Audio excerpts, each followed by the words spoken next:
I'm Wendy from Shiny Happy World, and in this video I'm doing something a little bit different. I've got a new pattern. It's called Bunches of Bears. It's a new quilt pattern, and I decided instead of sewing all of the blocks together into one fixed design to show you this is what this quilt looks like, I thought I would do a video that shows you a lot of different options that you can do with the same pattern.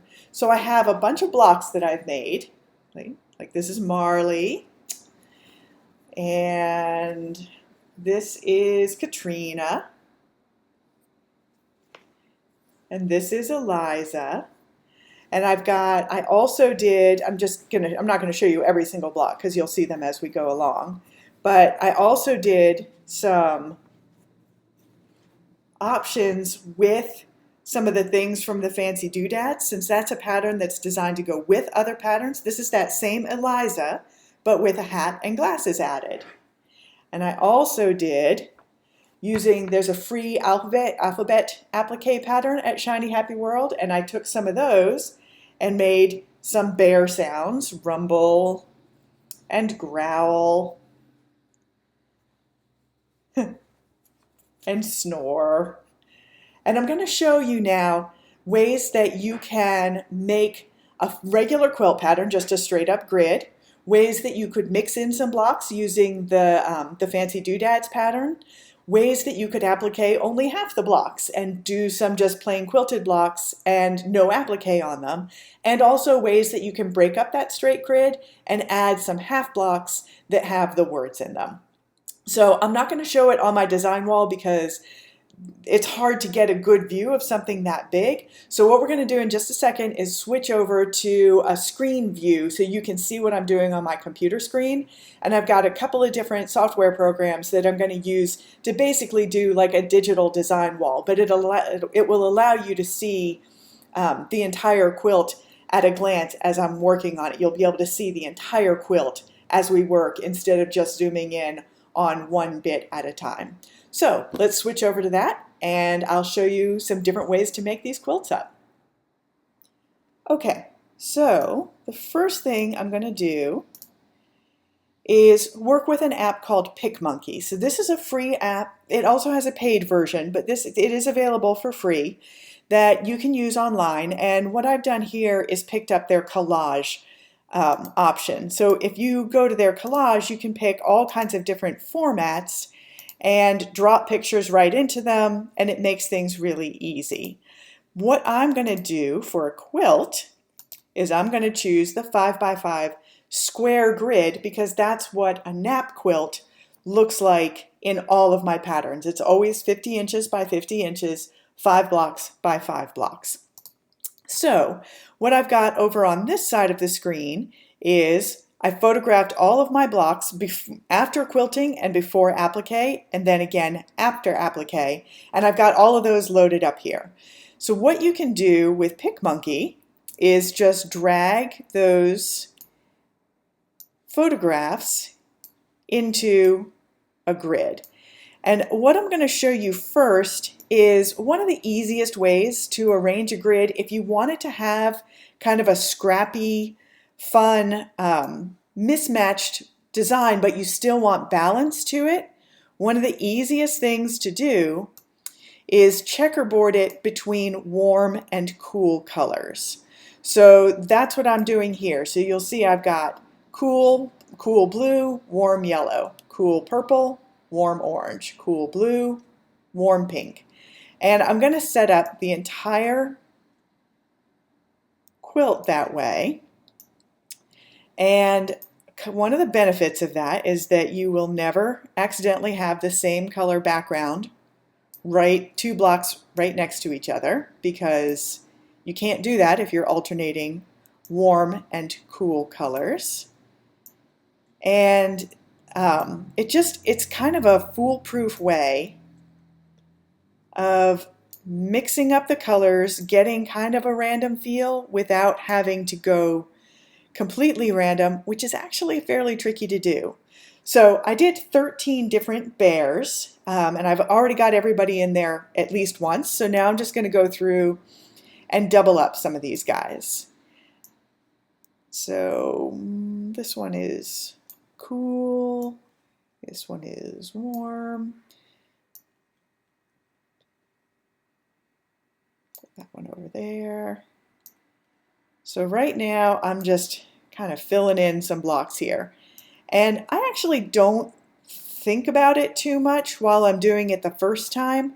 I'll go back afterwards and say, oh, you know, I've got too much of a cluster of brown bears altogether, or something like that. But I won't worry about that initially.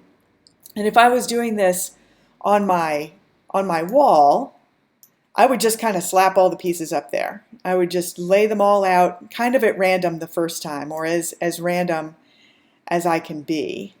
Let's see, I need another cool. I'm not going to worry too much if I put 3 of one and only 1 of another, because this isn't the final layout. So there, I've got a layout. I'm going to click on this little palette here. I don't usually use sashing in my quilt, so I'm going to take away that sashing. It's actually just spacing in your collage. You can put it in there. You could, if you wanted to see what sashing would look like, you can put really wide or pretty narrow, but it gives you an idea of what your quilt might look like with sashing and borders. This is actually a really handy software if you're doing just a straight grid layout. So I'm going to have to show you a different software for making an alternate grid. So I've got now a regular straight grid layout. I might rearrange these two because I've got 2 gray and then a black right next to each other. So I might actually, let me remove that guy and I'll put this really pale polar bear, and that makes a big difference there. So just kind of play with things until you have a design that you're happy with. I probably wouldn't leave these 2 right next to each other since they're both the same kind of honey-colored fabric, but I'm not going to worry about that right now. So that just gives you an idea. This is a straight-up grid layout. It's what I usually show as the cover image for all of my quilts, and honestly, it's how I make most of my quilts. I just love kind of packing all the applique in. So another option I wanted to show you is, what if you wanted to take just a couple of them and add some fancy doodads. So I'm going to take, this is plain Eliza here, and I'm going to substitute in Eliza with a flowery hat and some silly glasses. And I'm going to take away this Boris, and I'm going to replace Boris with this very, very silly hat. And I'm going to take this Annabelle, oops, and I'm going to replace Annabelle with a little birthday party hat. So you don't need to add silliness to every single block in the quilt. You could add it just a scattering here and there, but it is really fun to just have those unexpected little hats on them. If I were doing this as my finished quilt, and I didn't want to put hats and glasses and mustaches on everybody, I probably wouldn't put these 2 next to each other. I would probably swap Eliza with Fitz here, just to kind of balance those 3 hatted bears, or maybe, yeah, probably switch her with Fitz there. So that's a couple of options of what you can do with a straight grid. I'm going to take off, I'm going to clear everything out. Okay, now I'm going to show you, maybe you need to make this quilt really fast and you don't have time to do applique all 25 blocks that you would need to for a normal baby quilt. So I'm going to show you, oh, I've already got him on there. This time I am going to be pretty careful to only be doing everybody once. So let's see, I've got her, I'll put her over here, put this guy here. So I'm putting in every other block. Let's see, do that one. Oh, I like Marley a lot. Just that big round head cracks me up. We've got our polar bear here, a little black bear. Oh, I like this guy. Yeah, put him there. So this time I'm not worrying about getting the warms and the cools balanced out. I'm really just balancing out applique blocks, and you could do some blocks that have no applique, but that just have some quilting in them. So I'm gonna just pop in. I don't want to put, like I didn't put yellow in any of these because I don't want to put it right next to that yellow block. So I am trying to make sure that I don't get the same colors touching, but that is the extent of how picky I'm being about the placement of colors here. Let's see, I can do another green down here. I've got a couple of heavy oranges down here, so I'm going to balance that out with an orange block up here. And let's put in another, whoop, I can't use blue anywhere because I've got blue blocks touching everything that's left. But I could do a pink down here, and I could do a purple over here, and let's see, I could do another yellow down here, and let's see, I could do another pink over in here. So now you can set up a simple grid quilt, so this is going to be just as easy to assemble as the regular grid. The only difference is you're only appliquing half the blocks. If you do this, I would recommend putting an applique block in each of the corners, at least on the 5x5 grid. If you're doing the nap quilt where it's one extra row, you won't be able to get appliques in all four corners. But this gives you one more applique than not, and it just, I think, makes the finished quilt look nicer that way. So those are some options that you can do with just a simple straight grid, no breaking up alternative grid. Now I'm going to show you what you can do by breaking up that grid. So for this, the PicMonkey, it doesn't work well to add half blocks. It just messes up the grids, and you can't use their pre-formatted ones, and it's kind of fussy to make a grid. So what I'm using here is a program called GIMP. This is what I use for all of my photo editing. It's like a free version of Photoshop. It has a lot of the same capabilities. So what I did is I set up a grid that is a half a block wide, and I set the system to snap. Every time I drop a picture in, it'll snap to that grid. And that's just going to make it a little easier for me to build. And when we're done, we can look at it without the grid and see what things look like. But while we're working, it's easier to show that grid. So what I want to show you here is how you can drop in some of these word blocks. So I've got a little stack of them here. I made 6 different words or sounds that bears make.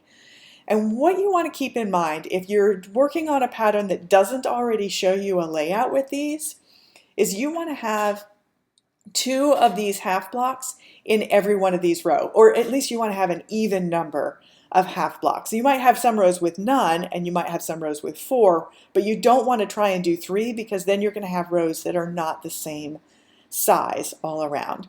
So what we're going to basically do is substitute 2 of these rectangle blocks for 1 full block. So I'm going to go in and I'm just going to take out, here, we'll take out Donald, we'll delete him, and I'm going to put in Snort, and then I'm going to move this block up because I don't want to put 2 pink ones next to each other. And I'll put that pink one there, and then I'm going to move that one up there, and I'm going to put Snore all the way down at the bottom.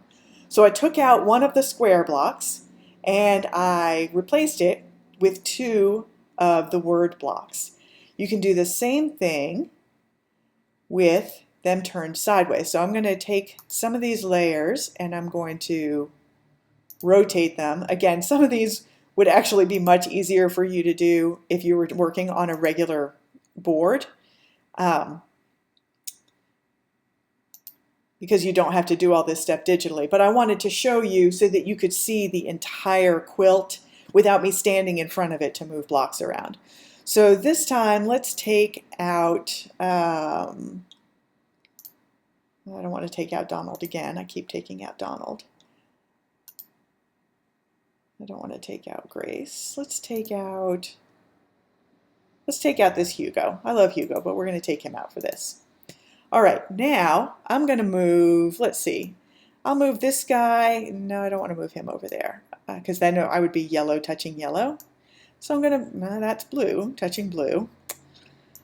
Okay, we'll put this orange one in here, and then we'll move this yellow guy down here, and then we will move this yellow bear over here, and let's see. I'm going to take this guy out too, this Eliza, if I can find her over here. Sorry, this is not the easiest software to work with. Here, I'll take this guy out. Move her. I know we've got a blue touching blue here, but that's okay for the purposes of what I'm showing you. So we'll put Rumble up there, and then maybe I'll move this pink guy down here, and let's move these up here out of our way. And we'll stick Roar in there. So now I have taken, or I could, yeah. So I just put these two on either side of this one, but again, I took out one square block and I replaced it with two of the word blocks. So now I feel like I'm pretty heavy down here. I want something up here. So let me get rid of Marley up there. And let's put a word right up in that top corner. Let's put Growl up there. And we're going to move this guy up and this guy up.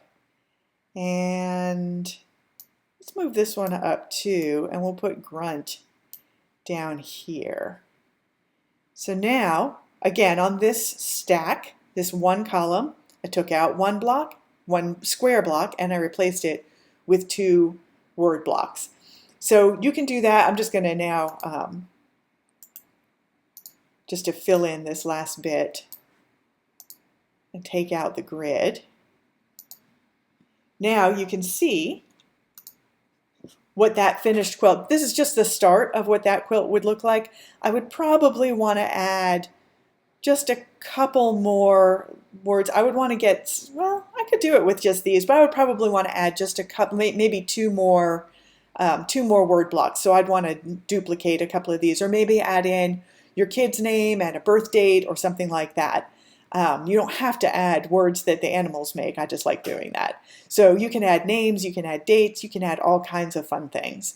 And that gives you an idea of how you would lay that out. So if you're looking at a pattern that doesn't already have words in it, like maybe the cat's pattern, and you want to just have meow, meow, meow, meow, meow, meow, meow, meow, all over in the quilt, just take out one block for every two of the half blocks that you want to add in, and you'll fit into the same grid layout that the pattern specifies, which means you can use the same background measurements and all of that information, the same binding, cutting instructions, all of that stays the same. It just allows you to play around a little bit with the layout in the block. There's a video that shows how to break these up to assemble them, because you can't just sew it together in a straight grid. I'm going to link to that in the blog post that goes with this video so that you can find that and see how to assemble those, all of those blocks together, since you can't just sew all the rows up and then sew all the rows together. It's a little more complicated than that, but it's really not hard at all once you know one simple trick. And that's it. And that's it. Now remember, I showed this to you with the bear's quilt as an example, but you could do the same kind of variations with any of my quilt patterns. All of my quilt patterns, except for the paper dolls, because they're different, but all of my regular quilt patterns work on a 10-inch finished square block, so they all follow the same formula, and you can rearrange the blocks the same exact way that I just showed you for the bear quilt. You could do that for the cat's quilt, or the dog's quilt, or the safari animals quilt. Do that with any of the quilt patterns and just make it your own. I'm Wendy from Shiny Happy World. I'll see you next time.